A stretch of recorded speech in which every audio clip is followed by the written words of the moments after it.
بسم الله الرحمن الرحيم. الحمد لله والصلاة والسلام على رسول الله وعلى آله وصحبه ومن والاه. ژیانی ئێمە ژیانێکی بەردەوام و لەسەرخۆ و ڕۆتینێکە کە لە ژیانی خۆمانە هەموو ڕۆژە پیادەیەکێن و دووبارە ئەبێتەوە.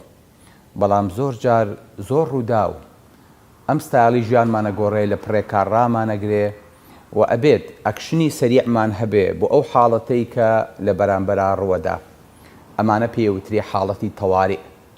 بۆ نمونە لە کاتێکا سیارەیە دێ بەلاتە، لە کاتێکە ترسێک ڕووتی ئەکا، لە کاتێکا دڕندەیەکە بینیت، لە کاتێکا مناڵە نزیکی ئاگرێکەوێتەوە، ئەمانە هەر هەمی پێویستی بە ئەکشنی سەریعە. ئینسان ناکرێت لەباری ئارام و هدوئی خۆیان مێشێ میوانی نەبێ و نەتوانێت لە پڕێکە مامەڵە لەگەڵ ئەو ڕووداوە کتو پڕە بکە هەتاوەکو وەختێک گەزانێت کار لە کار ئەترازێ هەموو ڕووداوەکانیش لە غزۆنی چەند سانیەیەکە ناگاتە چەند دەقەیەک. ئەوەی کارە ساد ڕۆدا، ئەوەی کە ئینسانی پێکەم ئەندام و پێ ناڕەحەتە بێ ئەبێ بە ئینسانێکی پێداویستی تایبەت لە ئینسانێکی بەرهەمهێن و چالاکەوە ڕووداوێکی چەند چرکەیە. باوەڕم پێ بکەن ئەوانە کارە ساد لە ژیانی ئینسانان ڕوەدەن. چۆن ئینسان ئەتوانێت لە پڕێکا خۆی بگرێتەوە لە کاتێکا ڕووبەڕووی ڕووداوێکی سیارە و ڕووداوێکی هاتوچۆ ئەبێتەوە. ئەمانە بۆ خۆی ڕووداوی کتوپڕن. ئەگەر ئەم ڕووداوە کتوپڕانە نەتوانی مامەڵەی لەگەڵا بکەی لە کاتی خۆیان، ئەمە بۆ خۆی نەخۆشیە. بەڵام ئەگەر ئەم ڕوودا و سترێسانە بوون بە شتێکی مزمین لە ئینسان و لە تۆیە، بەردەوام تۆ لەم قەلەقی و ناڕەحەتی و سترێس و تەشەنوجات هەیە ئاواژیایت، کاریگەری نێگەتیڤی لەسەر لاشە بەجێڵێ و ئەبێ بەهۆی نەخۆشی بەردەوام، واتە لە حاڵەتێکی ڕەتفعل و تەوالی و بەدەمەوە چوونەوە بوو بە حاڵەتی نەخۆشی. زۆر جاریش خۆمان دەڵێن وەڵاهی ئەوە لە مردنی فڵان کەسەوە بوو تووشی شەکرە بووم، ئەوە لەو ڕووداوەوە بوو تووشی زەخت بووم، ئەو نەم خەفەت لە فڵان کەس خوارد بۆیە تووشی ڕەبۆ بووم، بەخوا تۆ من تووشی سیل و سەرەتانەکەیت. ئەم قسانە زۆر جارە بیستین. ئایا ڕاستێتی ئەم قسانە لەکوایە؟ با بچین گەشتێ بکەین، بگەینە ئەو سەرچاوەیەی ئەم جۆرە بەرهەمە دەرەیات و چۆن مامەڵە لەگەڵ لاشەیەکە و چۆن ئێمە مامەڵەی هەڵەی لەگەڵاکەین لە کاتێکا خۆمان تووشی ئەم بربەست و ئەم ئاستەنگانەکەین. ئەوەی کە پێوترێ ڕژێنی سەر گورچیلە، دوو ڕژێنن کەوتونەتە لای ڕاست و چەپی گورچیلەوە. عینەن تەربوشێگوان بەسەر سەری گورچیلەوە. لە کاتی تەبیعیە ڕۆژانە کۆمەڵی هۆرمۆنات بۆ ئینسان دەرەکەن کە ئەمە هەمووی ضرورەتی لاشەیە. گرنگترینیان کۆرتیزۆنە. ئەم کۆرتیزۆنە بۆ خۆی یاریەکە، فلاکچویشنەکە لەژێر کۆنتڕۆڵی شای هۆرمۆنەکانە کە لە مێشکەوە لە هایپۆتەلەمەس کە پێوتێ ڕژێنی ژێرلانک ئەلێرەوە دەرەچێ. ئەلێرەوە کە دەرچوو ئیعازەیە بەم ڕژێنە ئەفەرمێ چالاک بە. ئەم ڕژێنە لە بەیانیانە لە چالاکترین و لە بەرزترین پلەی خۆیایەتی. ئەم ئاستە بۆچی ئەبێ بەرز بێ؟ لەبەرەوەی کە ئینسان لەو پەڕی چالاکیایە لە سەعات 6 بەیانیە. بۆیە سونەتە ئینسان کە نوێژی بەیانی کرد لە مزگەوتا مایەوە نێتە دەرەوە هەتاوەکو دوورکات نوێژی زوحا ئەکا، دواتر هاتە دەرەوە ئینجا چالاکیەکانی دەست پێ ئەکا. ئالەو کاتەیە پیکی ئیشەکانێتی لە شەوە لە خواردترینیانە. لە ڕۆژێکا تقریباً 15 میلیگرام بۆ 20 میلیگرام لەم هۆرمۆنە دەرەچێ. کەیتر حەز بە هەوایەکی سافەکەی، حەز بەواکەی دڵۆ خۆشە، حەز بەواکەی نەسیمێک و شنەیەک هەیە لە بەیانیانە، حەز بەواکەی کە هەموو سیەکان تتوانی بکەیتەوە پڕی ئۆکسجینی کەیت. ئەمە ئۆکسجینێ بەداخەوە ئێمە لە کاتێکا لەم وەختەیە خەوتوین و بێئاگاین و هەتا ژینگەکە و هەتا ئۆکسجینەکەمان پیس نەبێ خەبەرمان نابێتەوە. ئەمە کاتێکی زۆر تەبیعیە. ئەم ڕژێنی سەرگورچیلەیە ئیشێکی تریشمان بۆکە. هەڵەسێ بە دروستکردنی هۆرمۆنی ئەڵدۆستیرۆن. هۆرمۆنی ئەڵدۆستیرۆن هۆرمۆنێکە کە بە گورچیلە ئەڵێ ئاوم بەرەوە، خوێن بەرەوە، سۆدیەمم بەرەوە. ناڵێ ئەم دوانە لە لاشە دەرچن بۆی کە ئینسان زەختی دانە بەزێت و نەکەوێتە سەرزەوی. هەر کاتی ئەمە ئینسان وای لێ هات بەردەوام لە خۆشەکە لە دکتۆر زەختم دابەزێ، هەرم فڕێنن بۆ خەستەخانە و ئەڵێن زەختێ دابەزیوە. بۆیە مەفروزە ئەم هۆرمۆنی ئەڵدۆستیرۆنەش کە پێوتێ هۆرمۆنی ئاو و خێ لەناو لاشەیە زۆر بە منتەزەمی وجودی هەبێ.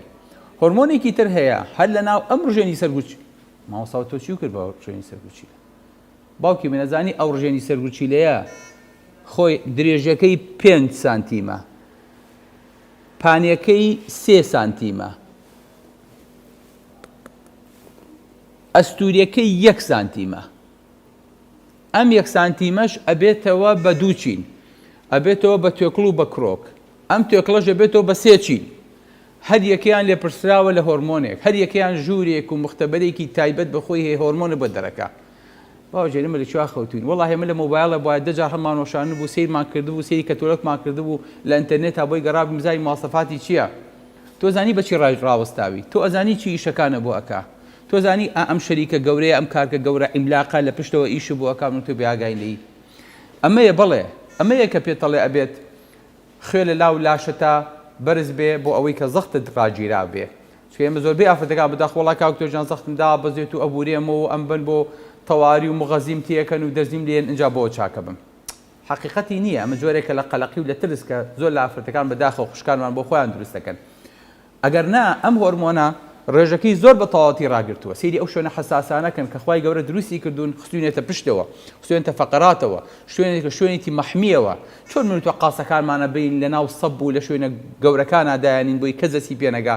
ئەمەش ئەسڵەن نەکەوتۆتە ناو سکەوە، ئەسڵەن کەوتۆتە پشتی سکەوە، بە پەردەیەک لە گەڵسکا هەمووی جا کراوەتەوە، کەوتۆتە سەر گوچیلە. بزانە چه نیعمەتێک کە خوای گەورە بۆی دروست کردووی. ئەم ئەڵدۆستیرۆن ڕۆژەکەی بێ ئاوا تەبیعی بێ، بەرز بوو زەختە بەرزە بێ، نزم بوو زەختە دابەزی. ئەی چی بکەین؟ ئەبێ منتەزەم بێ. چی ئەم ئینتیزامی ڕاگرتووە؟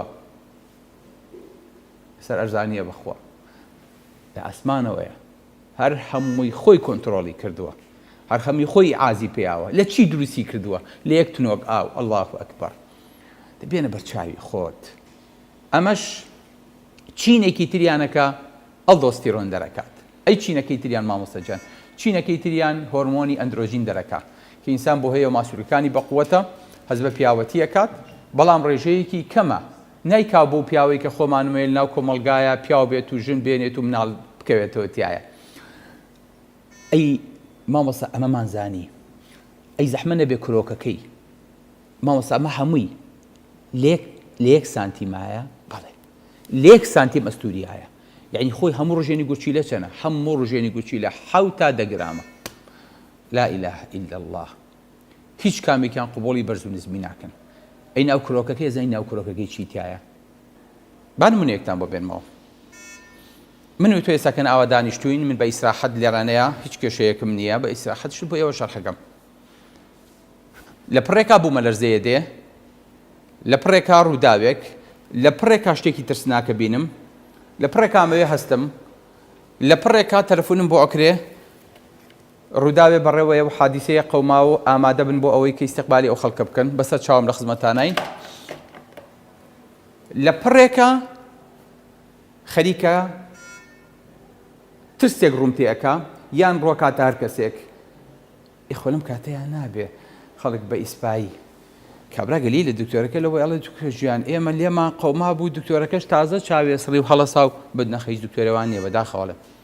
دکتۆر کەوتی لە دەرگاکەیدا ئەگەر بۆ نوێژی بەیانیش بێ ڕائەچەڵەکەی و خەڵەسێ شکازانە شتێکی خراپ و ترسناک لەوانەیە ڕووی دابێ ئێستاکەنە با بچێ بەدەم هانای خەڵکەوە. چی ئەمە ئەکازانن؟ ئەمە کرۆکی ئەم ڕژێنەیە. ئەجنا باوەڕم پێ بکە لە گەورەترین ئاگرکەوتنەوەیە خەڵک ئاوا ڕۆیشت و دەبێ ئاوم بەرێ، هین پەرداخی ئاوی سەفەریم بەرێ. خەڵک ئاوا مامەڵەیە کرد. ئەوەی وا لە من و تۆ ئەکا لە پڕێکە هەمووی ڕاچەڵەکێ، هەمومان بترسین، هەمومان بکەوین حاڵەتی ئامادە باشیەوە. ئەم ڕژێنەیە. ئەم ڕژێنە لە مێشکەوی ئازی بۆچی یەکسەر بە دەرکەپەت کە ئەلێ ڕەوێتە خوارەوە، یەکسەرە لە حاڵەتێکی تاریع هۆرمۆنی ئیپینفرین، نۆریپینفرین دەرکە. ئیشان چی بوو؟ ئیشیان ئەڵێ ئەزانین شەن چییە؟ لا إله إلا الله. ئەزان بۆ چێمەرە تەربوشە چێ؟ ئەلەم پیاوی دنیا دیدەیە عاقڵە، عاقڵ حساب بۆ مستەقبەلەکە، حساب بۆ ئەو کاتە ئەکا، حەلی مشکلە ئەکا، ئاگرە گژێنێتەوە، سڵحی خەڵکەکە.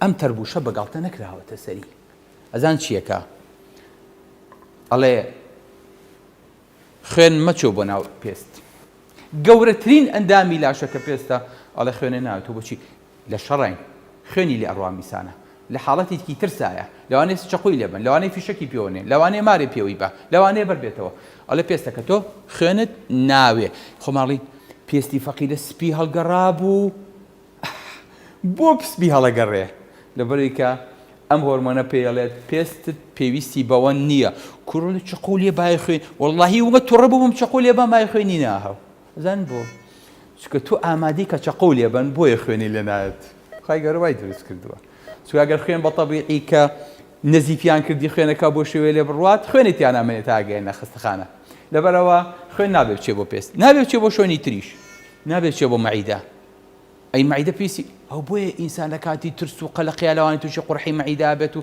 هەڵێ دکتۆر جان ئێرە مێشێ ڕاستە کاتچکە خوێنی بۆ ناچێ ئەزان بۆچی تۆ خۆشتی نانە بۆ دانن لە پڕێکە بۆ مەرزەی ئەیا لە ماڵەکە خوانە خواستە ڕائەکەیت کورە بابەکەی وەختی نان خواردنەوە بەرەو نانەکە پێچەرەوەکی ئەی نانەکە نانی چی کورە بوو بەهینم حەزی لێی نامێنێ بۆ چکە مەعیداژێ کورە وڵی مەعیدەم گیرا زان بۆ چێکی هەمی ئەمێ ئەلێ نان مەخۆ نەبا دەیسەکەنێت تۆ پێویستە بەشی ترە ئەم نانە هەتا 4 سەعاتی تر هەزمە بێتەوە چێتە خوێنەوە فریای تۆ ناکەوێ حاڵەتێکی تاری تر هەیە مەعیدە و پڕمەکە واز لەوە بێنە بەشی ئەوە تااقەت هەیە کە پێی بڕێوە بچی ئەی تااقەم لە چۆ بوێنی بەجگەرە لە یادەی ئەو شەکرە وشکەی کە داد نابوو لەناو خۆتادی هەمین بۆ بتوێنەوە گلایکۆجینەکەم بۆ بکە بە شەکر بە چەوریژێ پێستەڵێ شەکرم بەرێ بە ماسوولکاڵێ شەکرم بەرێ هەمووی ئەڵێ تاقم بەرێ لاشۆ بۆ پڕەکە لە شەکر بۆ ئەوەی کە حازر بی بۆ شەڕ یاخود حازر بی بۆ ڕاکردن پێوتێ فایت ئۆر فلایت نۆری پینیفرین بە ماسوولکاڵێ ئەڵێ خوێنێ بخوێنە ناوێت تۆ خوێنە بۆچێت تۆ دانیشە بێدەنگ لەگەڵ ترسەکە مامەڵە بکە ئیپینیفرین ئەڵێ خوێنێکی زۆر بڕۆ ئەلێ بابە ئەی نابێت بازوو بکاتەوە ئەی نابێت ئەگەر پێویستی بە شەڕ بوو ئەمیش قۆڵی لێ هەڵماڵێ ئەلە بەرە یەکیانە خوێنی ناویان خوێنیە بەپێی چی بەپێی ئەم بڕیاری کە ئەیدا ئەگە بڕیاری دا ڕاکە خوێنێرە بۆ قاچەکان لە ڕاک قوربانی کوڕم ئادەی ئەلێ بەو وایە مامۆستا هەر قاچێکم کردبوو بە شوار و ڕامەکرد ئێستا قەت ناتوانم ڕاکردنە بکەم بەسەر دیواری وایە بازمەیە ئێستاگەنە خۆشە سەیرەکە پێکەینە پێیە بیستوتانە ئەڵێ کونە مشکی لێ بوو بە قەیسەری بالضبط ئاوای لێیە چی ئەمە ئەکا هەمووی ئەو هورمۆنە ئیکا ئێ بازوشی پێویستی بەقووەتە لەبەرەوە هەمووی ئەمانە چیەکەن باوکی من هەر هەمووی ئەی دڵیشی نێ بەدڵ ئەڵێ ئەڵێ پەلە بکە ئەڵێ دکتۆر جان خەریکە دڵم لە هاشمێتە دەرەوە ئەسەکەم ئالێرە نەیە دڵم لێیە قووەتێک دڵ لێ ئەیە ئەگەر ئینسان لە خەوی شابێ خەبەرێک کاتەوە ئیتر ئەڵێ بە قووەی حیسانی بینیتە پێ لە بانزینەکە کە تونەکەی تو ئیتر شیڕەی مەکینەکەویەت دڵ ئاوا ئیشەکات حەچی کرد ناسوڕێت بۆ بەریکە دڵە زانێ پێویستی بە تاقەیە ئەی سیەکان هەناسە تونگە بێ هەناسە ئۆکسجین هەڵەمژیت هەر هەموو لاشا خاتە حاڵەتی ئامادە باشیەوە الله ئەکبەر ئەگەر ئەمە نەبوایە ئەمە نەبوایە بەرگەی 100 مەمان ناگرت تۆ لە قادمەیە کە دا بەزی ئەچیتە خوارەوە ئاواکەی ئۆه بۆ چکە خۆتۆ بۆ حازر نەکردە بوو یان بە شوێنە کاڕی ئەم خۆ ئامادە نەکردووە قاچی بە شتێکەکەوێت یەکسەر هەڵەنوتی بۆ چکە خۆتۆ بۆ ئامادە نەکردووە ئەی ئەم ئامادە باشەیە چی ئەیکات هەمووی ئەم هۆرمۆنە پشکۆلەی ئەیکا سوبحان الله چەند عاقڵە چەند وریایە چەند زیرەکە چەند دەقەیەکیش لەناو لاشۆی ئەمێنێتەوە زیاتر نا بۆ معلوماتت بۆ چکە ئەگەر بەردەوام بێ کاری سەرەوەدا تۆ بەردەوام دڵە بەو پەلە پەلە بەردەوام هەنا دە بابەجان تەواو ترسەکە تەواو بوو وەرەوەشی خۆت کۆتایی پێهاو مارەکەمان کوشت خوازا باتەوە ئاگرەکەمان کوژانەوە لافاوەکە بەسەر چوو لە خنکان خوای گەورە ڕزگاری کردی وەرەوەشی خۆت تەواو ئیتخوا نابێ خۆشیێتکەی تەواو عملیات تەواو بوو ترس تەواو بوو هەمووی تەواو بوو الحەمدولله خوایە ئەویش من تەواو ئیشم هەیە بەڵێ ئیشم هەیە بەس لۆری ئیشەکەم مەکینەتان بینیەوە بەس لۆری ئیشەکە سیارە هیچ بەنزینێکی لەسەر نییە بەڵام ئەی ئەگەرم بەردەوام بوو کۆرتیزۆنەکە و دای ماڵە شەکر بەرز بە زەخت بەرز بە دڵ پەلە لێ بە بەخوا دکتۆر جان تووشی زەخت بوو مەزانم بەخوا خۆ بەناسم لەو خەفەتەوە تووشی کاتە نابێ خەفەتەکانە بەردەوام بێ، نابێ بێتاقەتیەکانە بەردەوام بێ. بۆیە پێغەمبەری خوا صلی الله علیه و سلم دایمە خوای گەورە لە قورئانە کە پێ فەرمێ ولا تكن في ضيق فلعلك باخع نفسك على آثارهم پڕوا مەکە، لەسەر خۆ بە، تووڕە مەبە، خەفەت مەخۆ.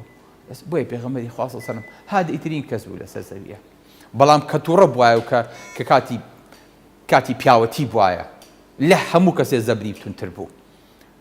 ئەمە چی ئەیکات؟ ئەمە ئەو هۆرمۆن و ئەو ڕێژێنە بچکۆلەیە ناو لاشەیە ئاسوڕێ. کەواتە ئەم هۆرمۆنەیە بەڵانسی ئارامی و بەدەمەوە چوونی لاشی ڕاگرتووە لە هەمان کاتا. نابێت شتەکان تێکەڵکەین.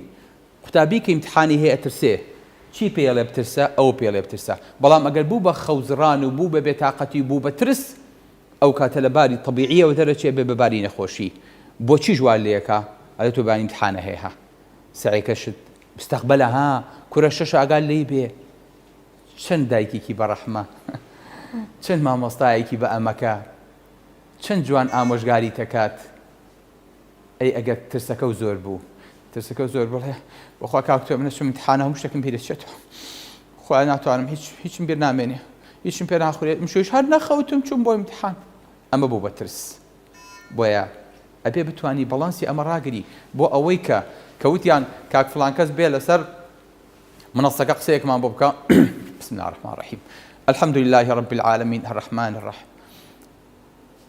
ئەم حاڵەتێکی طبیعیە. من ئێستاکەنە لە حاڵەتێکی نائاسایی هەموو قسە بۆ خەڵکەکەم، قسە بۆ جەنابتانەکەم. ئەی ئەگەر بوو بە ترس،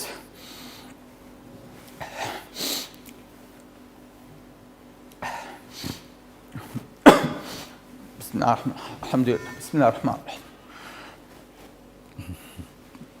خوا ئاوی لێ تۆزی ئاوم بۆ بێن. ئەگەر هەر کاتێک ئەمەمان کرد سەر لە خۆمان سەر لە ڕژێنەکەشمان تێکەین.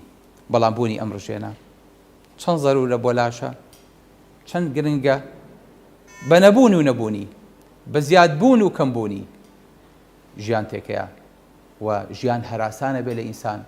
بۆیە ئەبێت تەوازونی خۆمان ئاوا ڕاگرین. فلا ئوقسم بما تبصرون وما لا تبصرون. ئەمە بەرهەمەکانی ئەدریناڵ نین، بەڵکو ئەمە بەرهەمی شەریکاتی زۆر زەخم و گەورن کە هاوشێوەی ڕژێنی ئەدریناڵ شتیان دروست کردووە بۆ ئەوەی کە لە هەموو ئایسیویەکە، لە هەموو تەواریەکە، لە هەموو 24 سەعاتیەکە، لە هەموو خستەخانەیەکە، لە هەموو ویلادە و مناڵبوونیەکە، لە هەموو سەیدەلیەکە ئەمانە زۆر جار مەفروزە لە ماڵ و لە باخەکانی شا هەبن بۆ حاڵەتی کتوپڕ. ئەمەیە کە لەوانەیە خوای گەورە ژیانی ئینسانی پێپارێزێ لە کاتێکی کتوپڕە. بۆیە لە دەرمان و لە حەپ و دەرزیا دروستی نەکردووە، بەڵکو لە ڕژێنی سەر گورچیلەکانە ئامادە باشی کردووە و هەموو کاتێک لە سەعاتی سفرە ئەڕژێت و بەناو هەموو لاشەیە گوزەرەکات. هەر کاتێ ئەمە هەبوو، ئەمە بۆ حاڵەتی کتوپڕە. کە حاڵەتە کتوپڕەکە تێپەڕی، ئەبێ ئینسانەکە نەخۆشەکەی بیرچێتەوە و ئەو قۆناغە تێپەڕێنێ و لە هەمان باری نەفسی و دەرونیان نەمێنێتەوە کە پێشتر تایە بووە. وەگەرنا ئەبێ بە حاڵەتێکی مزمین پێویستی بەوەیە ئەم جارە عەلاقەیەکی گەورەتر و پڕتر بەرێتەوە بۆ ماڵەوە، بە شێوەیەکی کاتینە بگرە، بە شێوەیەکی بەردەوام بیخوات. بۆ ئەوەی کە ئەم عەلاقە گەورەیە بۆ بەردەوام بە مزمینی بەتاڵ بێت، ئەبێ بچینە دەرمانخانەکەی قورئان کە پێمانەڵێت والكاظمين الغيظ والعافين عن الناس والله يحب المحسنين. چۆن تۆ ئەمە تێپەڕێنیت هەموو لەحزەیەک لەباری کردژی و ناڕەحەتی و ڕق و کینە و حەسوودی و لەباری نەخۆشیەکەیان ناژیت، ئەوەی کە سەرسمێکتدا ئەم جارە هەڵەسیتەوە و ڕێخۆتە دۆزیتەوە و ئەکەویتەوە سەرڕاستە شەقامەکە بۆ ئەوەی کە تووشی خەفەت و ناڕەحەتی و بوغز و کینە نەبیت. بۆیە خوای گەورە فەرمێ والكاظمين الغيظ، ئەوانەی کە ڕقەکانیان نەخۆنەوە والعافین عن الناس لە خەڵکیش خۆشە بن. باشترین کاتیش چاکترین وەختیش بۆ شۆردنەوەی دڵ و دەروون و بۆ پاکردنەوەی سینەکان کاتی ڕۆژووە. بۆیە کورد دەڵێ سینەی بێکینە محەممەد صلى الله عليه وسلم.